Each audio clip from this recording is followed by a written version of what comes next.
Hey guys, in many IB math exercises, you're going to be asked to find the intervals where a function is decreasing or increasing.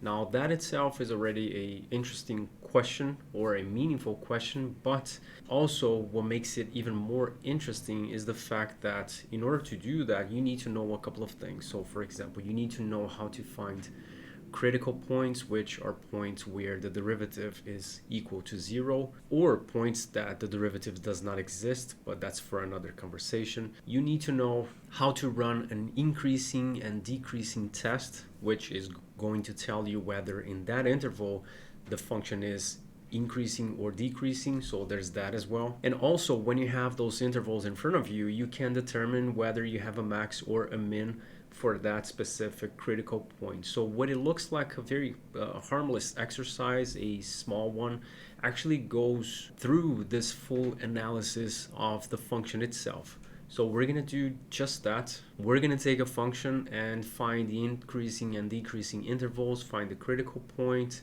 find the domain first, and towards the end, we're going to have a full picture of the function itself. So let's do this. So the function that we're going to use is x times the root of 4 minus x. As I mentioned before, we're going to start by finding its domain.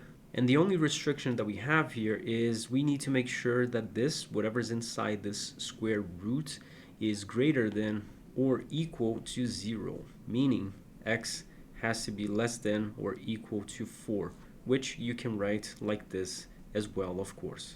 So this is the domain of the function. I'm going to write it over here as well.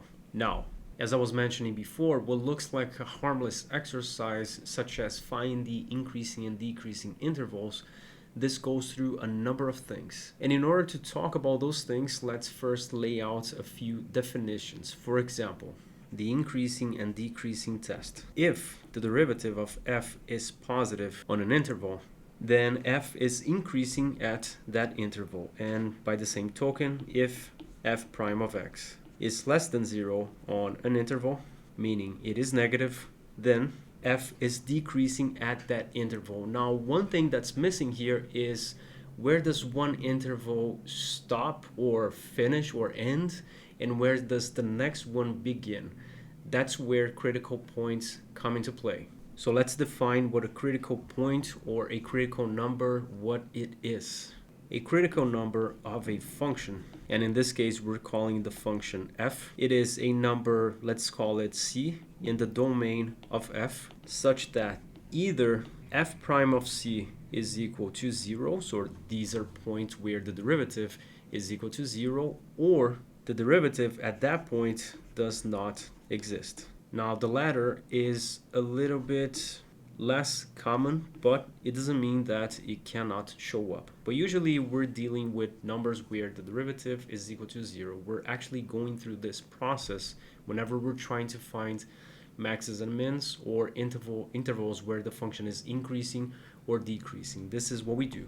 We take the derivative and we make it equal to 0 first. Now, with this in hand, we can proceed to finding for this function x root of 4 minus x the intervals where it is increasing and decreasing. As mentioned before, to find the intervals where the function is increasing or decreasing, we need to find the critical points first.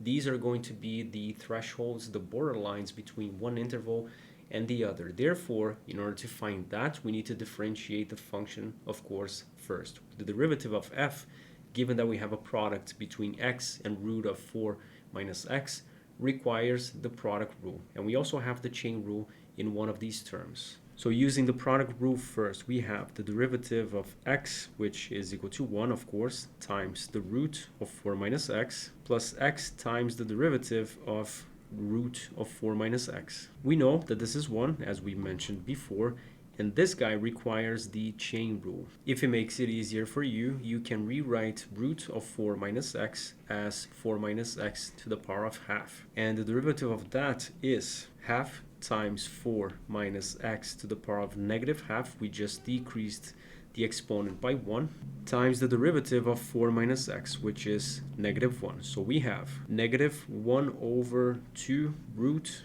of 4 minus x. Therefore, f prime of x is equal to the root of 4 minus x minus x over, don't forget about this x over here, x over 2 root of 4 minus x. And we're trying to make this equal, we're equating this to 0 so we can find the critical point. In order to solve this equation now, we are going to move this term to the right hand side, or add x over 2 root of 4 minus x to both sides, giving us root of 4 minus x equal to x over 2 times the root of 4 minus x, which we can cross multiply, giving us 2 root of 4 minus x times the root of 4 minus x, which gives us 4 minus x equal to x. So we have 8 minus 2x equals x. Therefore, x is equal to 8 over 3. Now, this is our critical point, which means that we need to use it in our number line with the signs of the first derivative to establish where the function is increasing or decreasing. Now, do remember that the domain of this function is x has to be less than or equal to 4. Therefore, we're going to start this number line, or actually we're going to end this number line at 4. And we're going to place our 8 over 3 over here, given that 8 over 3, which is 2.6 recurring, is less than 4. Now, going back to the way that we actually analyze where the function is increasing or decreasing, we run the increasing and decreasing test. If a derivative is greater than 0 in an interval, that means that the function is increasing at that interval. If it's less than 0, that means that it's decreasing. Therefore, for these two intervals from 8 over 3 to 4 and also from negative infinity to 8 over 3, we are going to test using values, any value that makes this calculation easier, whether by replacing those values into the first derivative we get a positive or a negative number. So in this case, it is worth using, for example, 3 to analyze this interval right here, and 0 to analyze this interval right here. It's important to remember that the first derivative is given by root of 4 minus x over 2 times the root of 4 minus x. So what is f prime of 3? What is the sign of f prime of 3?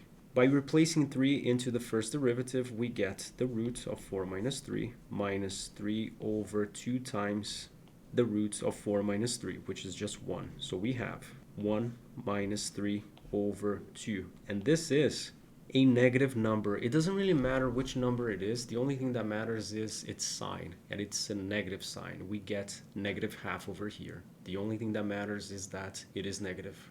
Now, doing the same thing with 0, we get the root of 4 minus 0 over 2 times root 4, which is equal to root 4, which is 2, which is greater than 0. Therefore, the conclusion here is from 8 over 3 to 4, given that the sign of the first derivative is negative, the function is decreasing. And from negative infinity to 8 over 3, given that the sign of f prime of 0 is positive, the function is increasing. So there we have it. Now, there are a couple of things here to mention. Number one, 0 and 3 were just numbers that we used to test. They're not critical points. They're not critical numbers. So if you want to remove them from here, you can. Also, if the function is increasing and then decreasing, then at 8 over 3, we have a local maximum, which will be, in this case, a global maximum as well. And that's us applying the first derivative test, which we can place in these notes as well.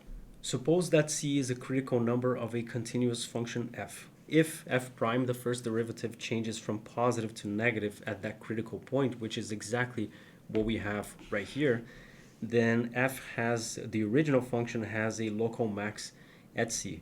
If it goes from negative to positive, then we would get a local minimum, which is not what happens here. And the last two things that we can mention before we wrap up, the increasing interval goes from negative infinity to 8 over 3.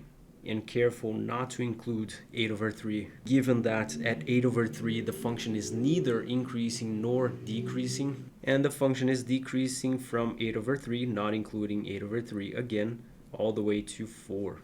And lastly, we can verify our answer by taking a sneak peek at its graph. Now here it is, increasing and decreasing intervals.